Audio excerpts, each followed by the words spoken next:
ታማልዳለች የሚል እኔ ቃል በቃል ከመጽሐፍ ቅዱስ ላይ አውጥቼ ያሳያለሁ ይላል። ከዛ ምን አለ እዛ ዮሐንስ መልእክት ላይ ያለው ዮሐንስ ለአንዲት ሴት የጻፈው ነው ተል እመቤቴ ሆይ ለምኝልኝ የሚል አለ። እሱን ጠቀሰና ይሄ የእመቤታችን ምልጃ ነው አለ።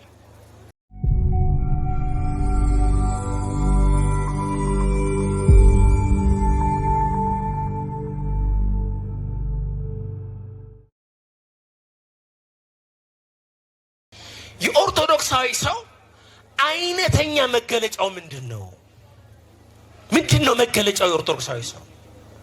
አንድ ሰው ተመልከቱ ከብያኔ አልፎ ባኗኗሩ ባስተሳሰቡ በቅኝቱ ኦርቶዶክሳዊ ሰው ነው እንዲባል የሚያደርጉት መገለጫዎች ምንድናቸው ስን ዋና ዋናዎቹን ላንሳላችሁ። ተመልከቱ የመጀመሪያው የኦርቶዶክሳዊ ሰው አይነተኛ መገለጫ ርቱዕነት ነው። ምንድነው አልኳችሁ? ንገሩኝ እስቲ። ርቱዕነት፣ ትክክለኝነት፣ ቀጥተኝነት ነው ወገኖች። ለምን? ኦርቶዶክሳዊነት ርቱዕነት ስለሆነ፣ ቤቱ የእውነት ቤት ስለሆነ፣ ማቆሚያው አምዱ የእውነት ቤት ስለሆነ ብዙ የውሃ ሰዎችን እመለከታለሁ። ብዙ የውሃ ሰዎችን ማህበራዊ ሚዲያ ላይ አንዳንዴ ያያለሁ። ወገኖቼ ኦርቶዶክሳዊ መሰረተ እምነትን፣ ኦርቶዶክሳዊ ስርዓተ አምልኮን፣ ኦርቶዶክሳዊ ትውፊትን፣ ኦርቶዶክሳዊ ዶግማን፣ ኦርቶዶክሳዊ ቀኖናን ከክህደት፣ ከኑፋቄ፣ ከጥርጥር መጠበቅ የሚቻለው ትክክለኛ በሆነ መንገድ ርቱዕ በሆነ መንገድ እንጂ በሐሰት አይደለም ወገኖች። የሌለ ጥቅስ አምጥተን እየደረደርን አይደለም። ተመልከቱ ይሄን ብዙን ጊዜ ስለማዝን ነው ማነሳው። ተመልከቱ አንዱ በጣም ትልቅ መምህር ነው በነገራችን። እመቤታችን ድንግል ማርያም ታማልዳለች የሚል እኔ ቃል በቃል ከመጽሐፍ ቅዱስ ላይ አውጥቼ ያሳያለሁ ይላል። እኛ እመቤታችን ድንግል ማርያም ታማልዳለች አታማልድም? ንገሩኝ እንዴ! ከምልጃ በላይ እኮ የአምላክ እናት ነች። ተመልከቱ ወላዲተ አምላክ ነች። ተመልከቱ ነገር ግን ተመልከቱ ያ ሰው የእመቤታችንን ምልጃ ለማስረዳት ነው። ተመልከቱ ለማስረዳት ከመጽሐፍ ቅዱስ ጥቅስ ነው የፈለጉ። ከዛ ምን አለ እዛ ዮሐንስ መልእክት ላይ ያለው ዮሐንስ ለአንዲት ሴት የጻፈው ነው ተል እመቤቴ ሆይ ለምኝልኝ የሚል አለ። እሱን ጠቀሰና ይሄ የእመቤታችን ምልጃ ነው አለ። ተመልከቱ ሐሳቡ ጥሩ ነው። ነገር ግን እኛ መች ጥቅስ አነሰን? የእመቤታችን ድንግል ማርያምን ምልጃዋን ለማስረዳት ለመግለጥ ጥቅስ አላነሰንም። ስለዚህ በሐሰት አንሄድም። ለምን? ኦርቶዶክሳዊነት ርቱዕነት ነው። ተመልከቱ ቀጥተኝነት ነው፣ ትክክለኝነት ነው። ይሄ ብቻ አይደለም። አንድ ሰው ኦርቶዶክሳዊ ሰው ከሆነ በአንደበቱ በንግግሩ ተውኔት የለበትም፣ ማስመሰል የለበትም። ይገባኛል። ይህ ዓለም ዥዋዥዌ የበዛበት ዓለም ነው። ማስመሰል የነገሰበት ዓለም ነው። ተውኔት የበዛበት ዓለም ነው። የማንሆነውን የማንኖረውን ኑሮ አሳይቶ የመኖር ህይወት ነው። ይገባኛል። ግን ወገኖቼ ኦርቶዶክሳዊነት ርቱዕነት እስከሆነ ድረስ ከሰዎች ጋር ያለን ግንኙነት፣ ከወዳጆቻችን ያለን ግንኙነት፣ ከሃይማኖት ቤተሰቦቻችን ያለን ግንኙነት ይቅርና ወገኖች ከማያምኑት ከኛ በሃይማኖት በአፋ ከተለዩት ሰዎች ጋር ሳይቀር ግንኙነታችን በእውነትና በርቱዕነት ነው መሆን የሚገባው። ለምን? ኦርቶዶክሳዊነት እውነት ስለሆነ፣ የእውነት ቤት ስለሆነ። ይሄ መጀመሪያ። ሁለተኛው የኦርቶዶክሳዊ ሰው አይነተኛ መገለጫ ሁለተኛው ጠባዩ ዕውቀታዊነት ነው። ተመልከቱ ምንድነው ያልኳችሁ? ንገሩኝ። እውቀታዊነት። ለምን እምነት ብቻውን ከሆነ ጥሩ ጅል ነው የሚያደርገው። ታውቃላችሁ አይደል? እምነት ብቻውን ከሆነ ጥሩ ጅል ነው የሚያደርገው። እውቀትን ብቻውን ከሆነ ደግሞ ተራ ፍልስፍና ነው የሚሆነው። ስለዚህ አንድ ኦርቶዶክሳዊ ሰው እውቀትን ከእምነት ጋር ነው የሚያስማማው። ተመልከቱ፣ ያ ያመነውን ተመልከቱ፣ በፍጹም ህሊናው በፍጹም ልቡናው የተቀበለውን ያን ፍጹሙን ተመልከቱ፣ ተወዳዳሪ የሌለውን እምነቱን በእውቀት ላይ ያደላደላል። አያችሁ፣ እውቀት ላይ ይመሰርታል። ሲጠየቅ ግራ የሚገባው የሚወዛገብ ሳይሆን ተመልከቱ፣ በእውቀት የሚመልስ የአያቴ የቅድመ አያቴ ምናምን እያለ የሚተርክ አይደለም። ተመልከቱ፣ ያ ያመነውን ኦርቶዶክሳዊ መሰረተ እምነት፣ ኦርቶዶክሳዊ ስርዓት አምልኮ፣ ኦርቶዶክሳዊ ትውፊት ያን ደግሞ በእውቀት ያደላደለ ሰው ያ ሰው ፍጹም እውነተኛ ኦርቶዶክሳዊ ሰው። ይሄ ሁለተኛው። ሶስተኛው የኦርቶዶክሳዊ ሰው አይነተኛ ሶስተኛው መገለጫ ሚስጢራዊነት ነው። ተመልከቱ፣ ምንድነው ያልኳችሁ? በማርያም ተናገሩ። ደከማችሁ? ቆይ ደከማችሁ? ላቁም? ምንድነው ያልኳችሁ? ምንድነው ያልኳችሁ? ሚስጢራዊነት። በእርግጥ ይሄ ዘመኑ ያው የቀዳዳ ዘመን ነው። እውነት ሰውየው ሃይማኖቱን ይቀይራል። በፊት ኦርቶዶክስ ነበር እና ይቀይርና ጴንጤ ይሆናል እና ጴንጤ ሆኖ ቤት ይመጣል። ከዛ ቤት ይመጣና ቤት ውስጥ እየተንጎራደደ ጌታ ሆይ መንፈስህን ሙላኝ፣ መንፈስህን ሙላኝ እያለ ይንጎራደዳለች። ቤቱ ጠበው እየተንጎራደደ። ሚስቱ ቀዳዳ መሆኑን ታውቃለች፣ በጣም ጎረኛ መሆኑን ታውቃለች። ከዛ እሱ ጌታ ሆይ መንፈስህን ሙላኝ፣ መንፈስህን ሙላኝ እያለ ይንጎራደዳል። ሚስቱ ደግሞ ከኋላ እየተከተለች ጌታ ሆይ መንፈስህን አትሙላው፣ ቀዳዳ ነው እሱ ያፈሳል ትለዋለች።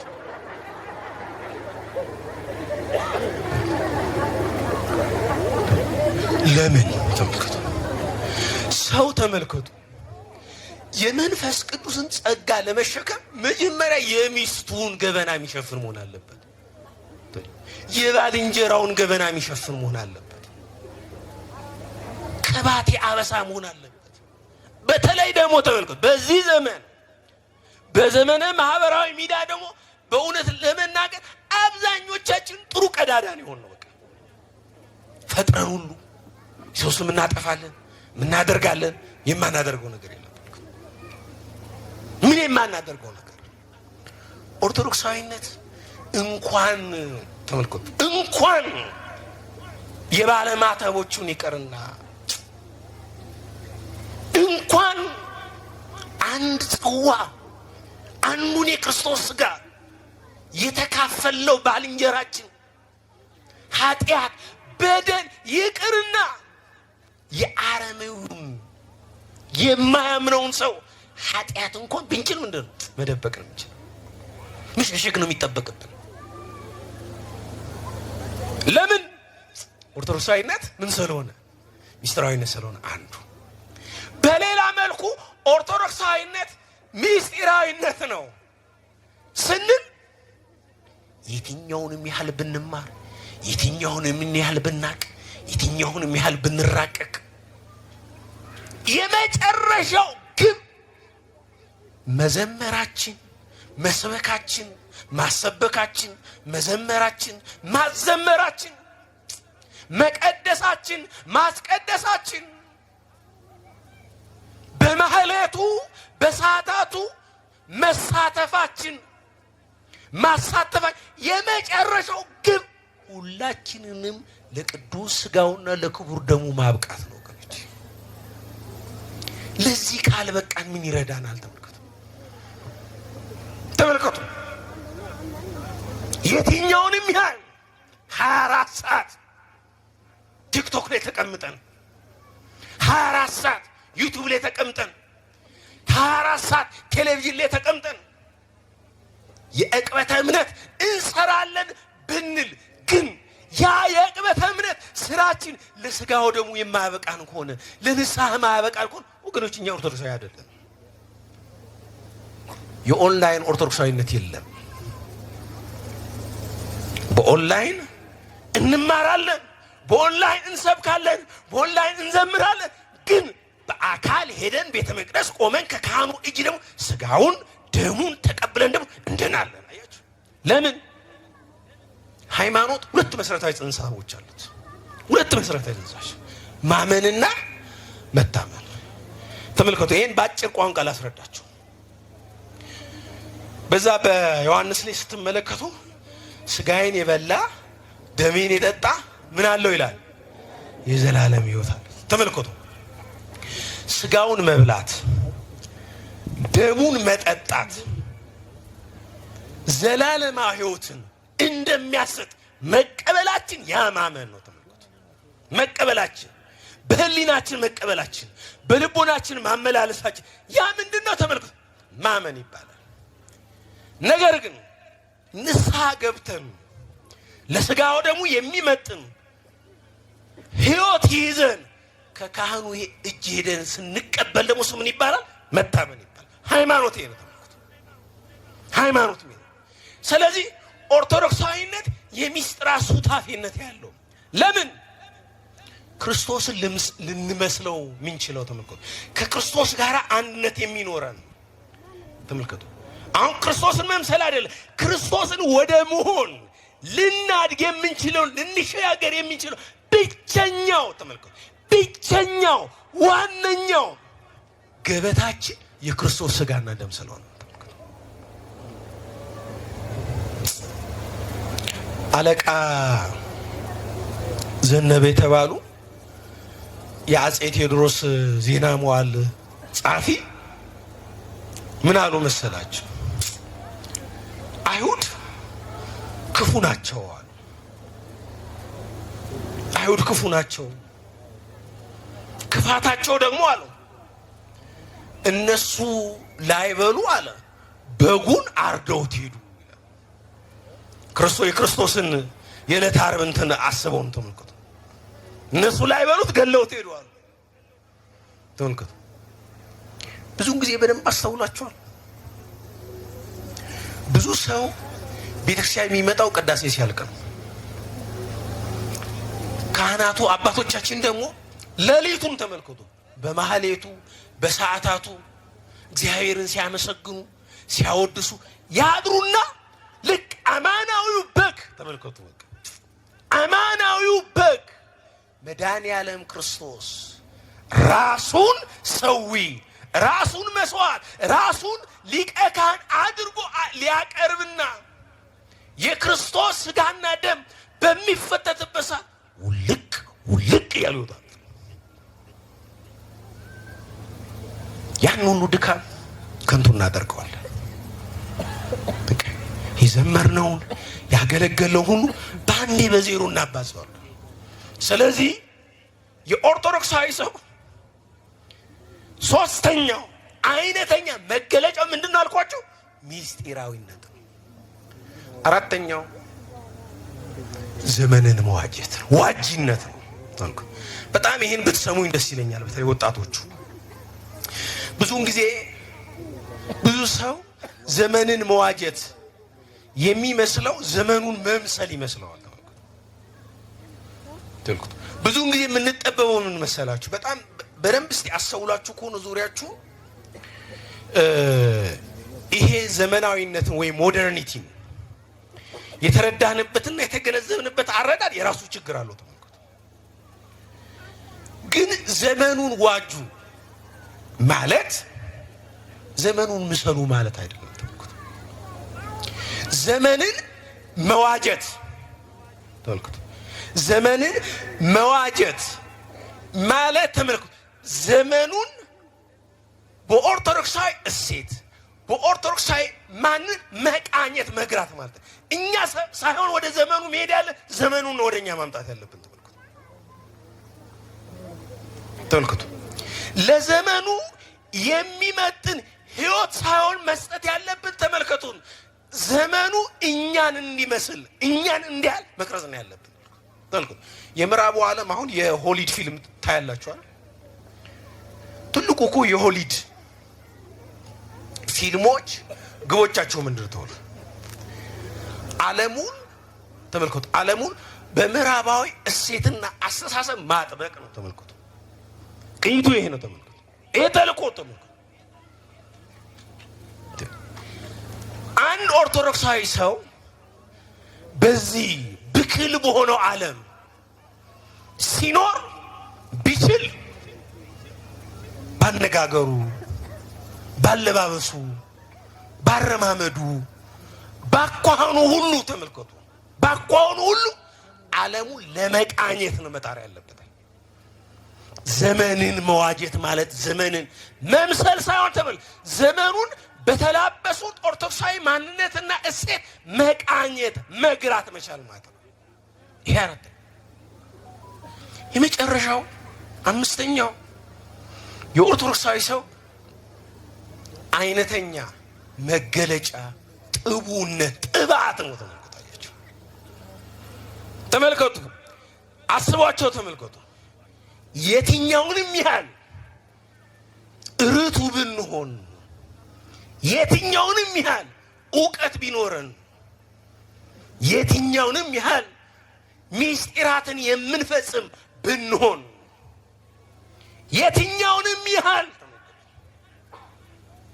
ራሳችንን ቃኝተን ገርተን ዘመኑን በራሳችን አምሳል ለማቆም የጣርን ብንሆን፣ ጥባት ከሌለን፣ ጽናት ከሌለን፣ ብርታት ከሌለን ግን ወገኖች መንገድ ላይ ነው የሚቀረው። በዚህ ነው እኮ ፍጻሜያችን አሳምረው የሚባለው፣ መጨረሻችን አሳምረው የሚባለው። ይህን ሁሉ አድርገን ተመልከቱ፣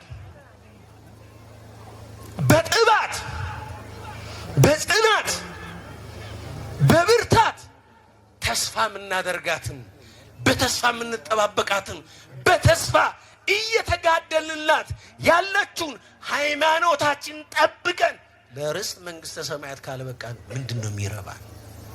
ምንድን የሚጠቅመን? እስቲ ምንም አይጠቅመን። ልክ ነው። ይህ ዘመን ፈተና የበዛበት ዘመን ነው። ግን ስደትም መከራም ሰማዕትነትም የዚህ ዘመን ብቸኛ መገለጫ ግን አይደለም። በየዘመናቱ ተመልከቱ፣ በየዘመናቱ ነው ተመልከቱ። ዘመን ሁሉ የየራሱ ፈተና አለው። ተመልከቱ፣ ዘመን ሁሉ የየራሱ መከራ አለው። በዚህ ዘመን ያለን አንደኛው ምተኮለ ዘመን ትውልድ፣ ከትውልዱም ደግሞ ይሄ ጄንዚ የሆነው ትውልድ ማለት ይሄ ጄንዚ የሚባለውን ትውልድ ታውቃላችሁ? ጄንዚን ትውልድ አታውቁትም? እናንተ ናችሁ። ጄንዚ ማለት ኦልሞስት ከዚህ ከ2000 ወዲህ ከሚሊኒየም ወዲህ ያለው ትውልድ ጄኔሬሽን ዜድ የሚባለው አለ። የዚህ ትውልድ ትልቁ ፈተና ምንድን ነው የሚመስል የሚነግረኝ ይሄን ጠቅሼ ትምህርቴን አጠቃልላለሁ። ምንድን ነው የዚህ ዘመን ትውልድ ፈተና? ንገሩኝ እስቲ ንገሩኝ። ኧረ በማርያም አቤት በጣም ምንድን ነው ሶሻል ሚዲያ። ከሶሻል ሚዲያ ምንድን ነው የሶሻል ሚዲያ ሱሰኝነት? እስቲ ሁላችሁንም ልጠይቃችሁ፣ ሁላችሁ በአንድ ቃል የምትመልሱልኝ እንደው ጠዋት ከእንቅልፋችሁ ስትነሱ መጀመሪያ የምታደርጉት ምንድን ነው? ስልክ ማየት አይደል? አባ እንደዛ ነው አይደል? የሚገርማችሁ ጳጳስ የለ ምን የለ፣ የመጀመሪያ ተመልከቱ፣ ሁሉም የሚያደርገው ምንድን ነው? ስልኩን ነው የሚያው። ለምን ይመስላችኋል? ማህበራዊ ሚዲያ በነገራችን ላይ የተሰራበት ማህበራዊ ሚዲያ ራሱ የተፈጠረበት የአፈጣጠር ሳይኮሎጂው የቶባኮ ሳይኮሎጂ ነው። ነገራችን ላይ አይታችሁ ከሆነ ፌስቡክን የመሰረተው ሰውዬ አሜሪካ ፍርድ ቤት ሲናገር ሰምታችኋል። ሶሻል ሚዲያ ዳይናማን ሰምታችሁት ከሆነ ማለት ነው ምንድነው በሲጋራ ሜንታሊቲ ነው የተሰራው። ስለዚህ በጣም ሰው በቀላሉ አዲክትድ የመሆን የዛ ሱሰኛ የመሆን አቅም አለ። ተመልከቱ፣ ማህበራዊ ሚዲያን በራሱ መጠቀም ኃጢአት አይደለም፣ ጽድቅም አይደለም። ግን ኃጢአትን ማድረግ ይቻላል፣ ጽድቅን ማድረግ ይቻላል። ተመልከቱ፣ አጠቃቀማችን ነው የሚወስነው። ስለዚህ ይሄ ትውልድ ኦርቶዶክሳዊ ማንነቱን ጠብቆ በኦርቶዶክሳዊ መሰረተ እምነቱ ቆሞ ተስፋ የሚያደርጋትን ርስት መንግስተ ሰማያትን መውረስ ከፈቀደ ኦርቶዶክሳዊ ማንነቱን በሚዛን መኖር መቻል አለበት። በሚዛን መኖርን የመሰለ ነገር የለም ወገኖቼ። በሚዛን ክርስትና በሚዛን የሚኖርበት ነው ወገኖቼ። ቅዱስ ጎርጎርዮስ ዘኑሲስ የተባለው የሲያናችን ሊቅ እኮ ምንድነው ያልኩት? እንደ እርግብ የዋ እንደ እባብ ብልህ ሁን የሚለውን ሲተረጉመው ምንድነው ታለው? ሁለቱም ጽንፍ ነው አለ። እንደ እርግብም የዋ መሆን በጣም ጽንፍ ነው አለ። እንደ እባብም ብልህ መሆን በጣም ጽንፍ ነው አለ። ነገር ግን አለ ሁለቱ ጽንፎች የሚገጥሟትን ያችን መካከለኛዋን ቦታ ዘሚን አላት። እሷ ክርስትና ነች። ክርስትና በሚዛን የሚኖርበት ነው ወገኖች። ማህበራዊ ሚዲያውንም ጭልጥ አድርገን ሳንተው፣ በማህበራዊ ሚዲያው ማዕበልም ጭልጥ ብለን ሳንወሰድ፣ በዚህ መሃል ማህበራዊ ሚዲያ ኦርቶዶክሳዊ ማንነታችንን፣ ኦርቶዶክሳዊ አስተምሯችንን፣ ኦርቶዶክሳዊ ህይወታችንን ለመግራት፣ ለመቃኘት፣ ለማስተማር ከተጠቀምንበት ለኛ ብቻ ሰውን ለዓለም እንድን ዓለምን ማዳን እንችላለን። ኦርቶዶክሳዊነት ወገኖች ይሄ ነው። ኦርቶዶክሳዊ ህይወት ይሄ ነው ወገኖች። ይሄን ማድረግ ከቻለ ብዙ ምናድናቸው ነፍሳት አሉ። ብዙ ልንደርስላቸው የሚገቡ ወገኖች አሉ። ስለዚህ የተወደዳችሁ እግዚአብሔር ቤተሰቦች ኦርቶዶክሳዊ ሰው መሆን እንዲቀላል አይደለም። እንደማወራውም እንደምናገረውም ቀላል አይደለም። ግን በቻለው መጠን የእግዚአብሔርን አጋዥነት የእመቤታችንን የንጽሕተ ንጹሐንን ድንግል ማርያም ምልጃዋን እየጠየቅን እየተማጸን ኦርቶዶክሳዊ ሰው ለመሆን ያብቃን። በእውነት ኦርቶዶክሳዊ ሰው ለመሆን ያብቃን። ይሄ ዘመን ኦርቶዶክሳዊ ሰው እየገደደ እየጠፋ የመጣበት ዘመን ነው። ኦርቶዶክሳዊነትን በመናገር ኦርቶዶክሳዊነትን በመስበክ ኦርቶዶክሳዊነትን 40 ዓመት 50 ዓመት 60 ዓመት ቤተክርስቲያን ውስጥ በመኖር የምንኖር ሰው የምናገኘው ህይወት ሰው ኦርቶዶክሳዊነትን በሂደት በምንፈጽመው ተጋድሎ ጾሙን፣ ጸሎቱን፣ ሱባኤውን፣ ሰዓታቱን፣ ማህሌቱን ኃይል ብርታት እያደረግን የምንላበሰው ጸጋ ነው። እግዚአብሔር አምላክ ከዚህ ጸጋ አያጉድለን። እግዚአብሔር ቸርነት የእናታችን ቅድስት ድንግል ማርያም አማላጅነት ከሁላችን ጋር ይሁን። ይቆየን።